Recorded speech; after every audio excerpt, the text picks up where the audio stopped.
Hi everyone, my name is Ritesh M. Srivastav. I am a life coach. If you want to have one-to-one consultation, you can pay me separately and my team will get back to you. Let's discuss today's topic. Friends, whenever I see people following the instruction, most of the time they do not know why they are following the instructions. हम लोगों की ज़िंदगी इस तरह से impact हो जाती है कि हम कोई काम करना चाहते हैं और वो काम नहीं हो पाता है।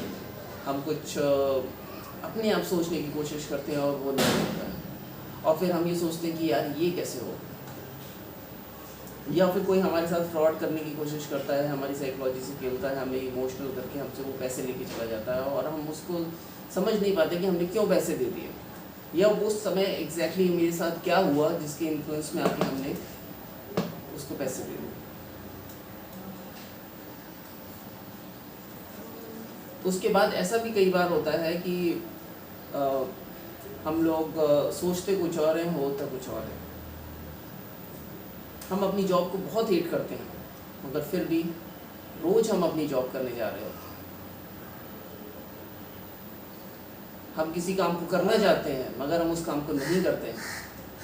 हम कोई बिज़नेस स्टार्ट करना चाहते हैं, हम उस बिज़नेस को स्टार्ट नहीं करते हैं। हम अमीर बनना चाहते हैं मगर हम अमीर नहीं बन पाते हैं, और बहुत सारी चीज़ें हैं जो हमारे इम्पैक्टेड रहती हैं। बट अगर मैं रिसर्च करूं कि भाई ऐसा क्यों होता है, तो मैं जाना चाहूँगा deep back to our upbringing.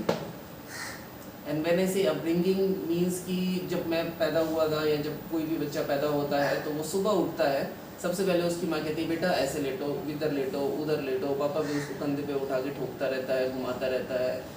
ये सारी एक्टिविटीज़ होती हैं। उसके बाद जब वो थोड़ा सा बड़ा होता है तब उसके स्कूल जाना शुरू कर देता है। स्कूल जाने से पहले सुबह सुबह आँख खोलेगा तो सबसे पहले मम्मी डंडा लेके खड़ी होगी, बेटा मंजन करो, ब्रश करो। द नेक्स्ट स्टेप ब्रेकफास्ट करो। फिर उसके बाद वो स्कूल की कैब में बैठता है और कैब में ड्राइवर भैया कहते हैं अरे सर बाहर मत निकालना, हाथ बाहर मत निकालना, एकदम सीधे बैठो, शांत रहो, चिल्लाओ मत। So all type of instructions. School में जाने के बाद सबसे पहले प्रेयर्स होती हैं, प्रिंसिपल से इंस्ट्रक्शन और सारे लोगों से इंस्ट्रक्शन मिलते रहते हैं उसको। पूरे क्लास के दौरान उसको कोई ना कोई इंस्ट्रक्शंस टीचर दे रहा होता है। उसके बाद वो दोस्त आ जाते हैं, दोस्त भी इंस्ट्रक्शन मोड में ही होते हैं कि यार ये करते हैं, यार ये करा जाए, यार ये करेंगे, यार वैसे करेंगे। मतलब हर तरह से उसको इंस्ट्रक्शन पे इंस्ट्रक्शन मिलते जाते हैं।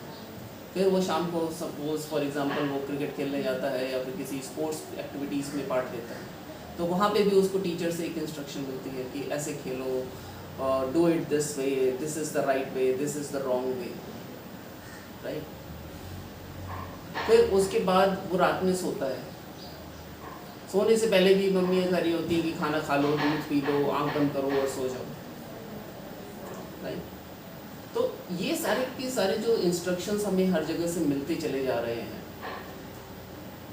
उस इंस्ट्रक्शन से क्या हो रहा है कि हमारी कंडीशनिंग ऐसी हो गई है कि हम इंस्ट्रक्शन फॉलो मोड में आ जाते हैं। तो जब हम इंस्ट्रक्शन फॉलो मोड में आते हैं तो हम ये नहीं सोचते कि भैया ये इंस्ट्रक्शन हमें किस डायरेक्शन में ले जा रहा है। अगर आजकल हम पेरेंट्स की बात करें तो एवरी पेरेंट इज़ वरीड कि भाई उनका बच्चा स्पोर्ट्स में आगे होना चाहिए, उनका बच्चा पढ़ाई में आगे होना चाहिए, उनका बच्चा एक्स्ट्रा करिकुलर एक्टिविटीज़ में आगे होना चाहिए।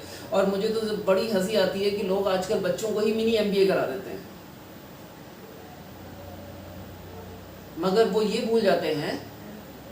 या फिर अगर हम एंशियंट इंडिया में जाएँ, एंशियंट इंडिया में हमारी जब अपब्रिंगिंग्स होती थी तो वहाँ पर लोग कहते थे मेडिटेट करो।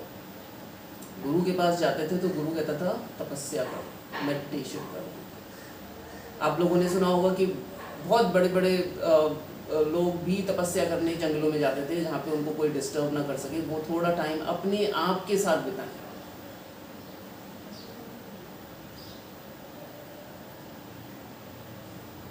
तो अगर आज की डेट में हम ये देखें कि हम एक इंस्ट्रक्शन लेड लाइफ जी रहे हैं, जहाँ पे हमारे इंस्ट्रक्शन फुलफिल हो जाते हैं तो हम हैप्पी हो जाते हैं, जहाँ पे हमारे इंस्ट्रक्शंस फुलफिल नहीं होते हैं, एक्सपेक्टेशंस मेट नहीं होती, वहाँ पे हम अनहैप्पी हो जाते हैं।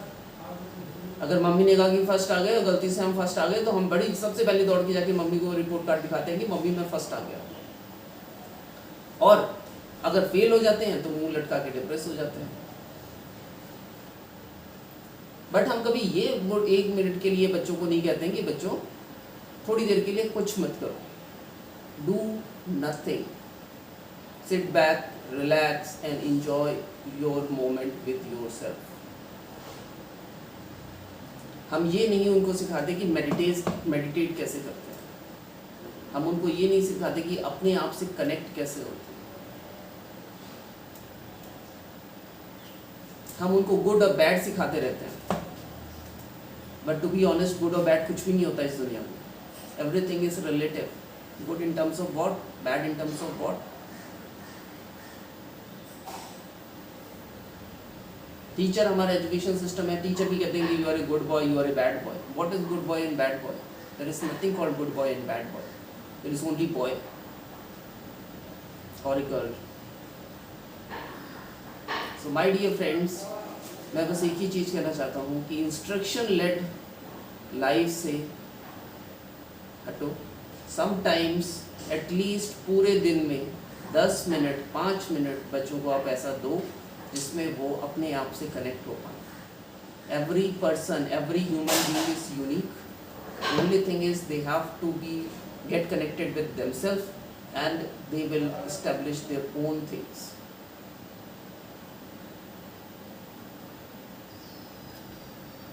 I am a life coach, and if you want one-to-one counseling, you can contact me and my team will contact you. Thank you so much for watching. I hope you enjoyed the video.